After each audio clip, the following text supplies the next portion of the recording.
In this video, I'm going to be showing you 5 unique or lesser known ways to farm bosses in Borderlands 2. Starting off, we have a Haderax Insta-Kill on Maya.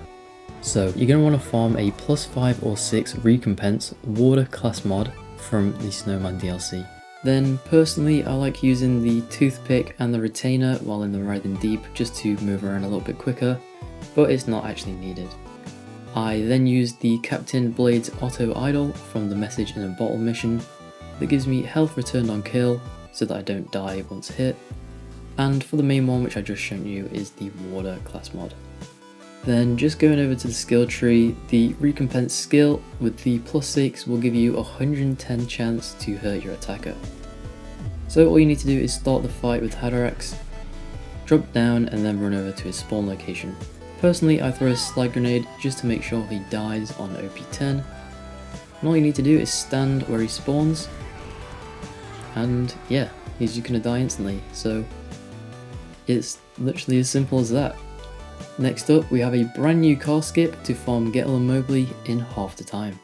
So I'm sure you're all aware of the trick where you can use the barrel technical to jump up the ledge, make your way up and boost over the rock into the arena. Now that is actually going to be quite a lot slower than this new method. All you need to do is run over to the car just like the same as normal, spawn the barrel technical, but this time go a little bit wider and then loop back towards the rocks on the left, and you can actually do a cool jump straight over and into the arena. That is going to save half the time, but make sure to jump quite high because there is an invisible wall. So I'll just show you a quick example now. If you do go a little bit too low, you're going to hit it and bounce off, so it will take a little bit of practice, but you will get it in the end. Now this one is going to be a super unique farm. It is quite old, but easily forgotten. It's the Leviathan chest farm.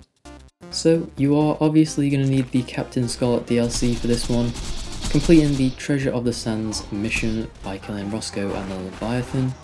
Make sure not to turn in the mission or else this will reset each time, which is going to be a huge pain. So what you want to do is make your way along his fin, arm I guess, and head towards these 3 spikes.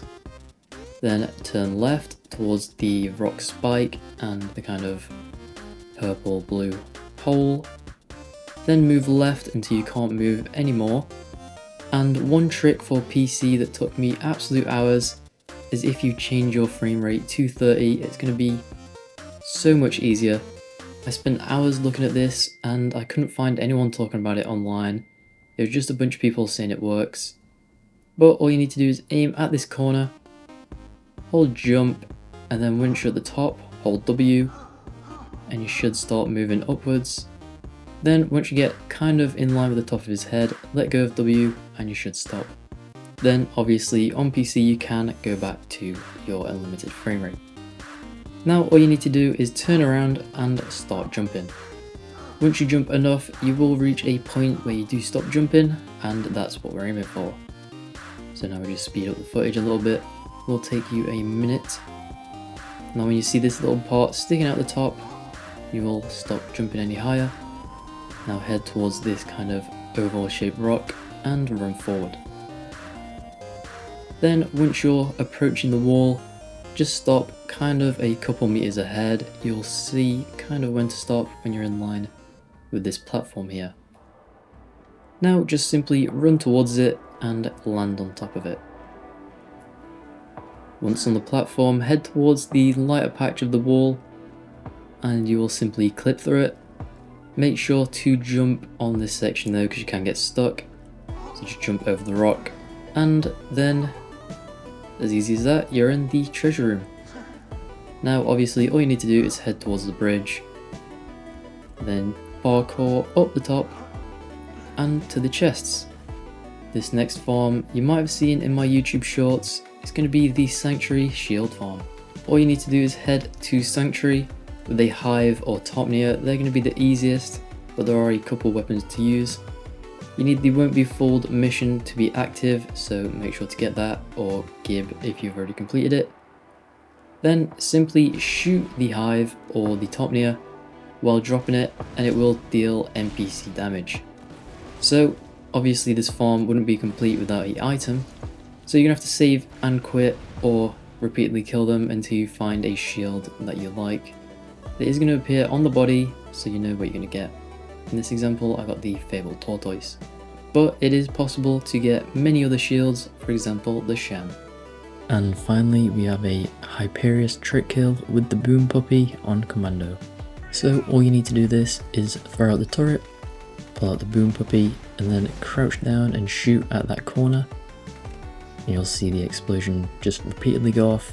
You can do this at multiple angles, but make sure to get the Boom Puppy from the Torg DLC.